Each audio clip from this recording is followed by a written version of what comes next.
गुनाहगार हिस्से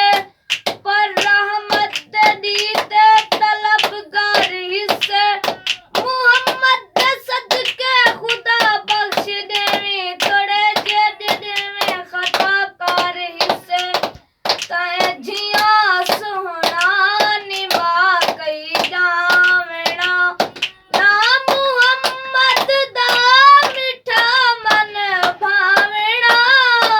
तै जियां सोहना निभा कई जावना जित लगे तेरे कदम रहमत भरे जित लगे तेरे कदम रहमत भरे शिरक दा नामो निशान रावना तै जियां सोहना निभा कई जावना। चलो सर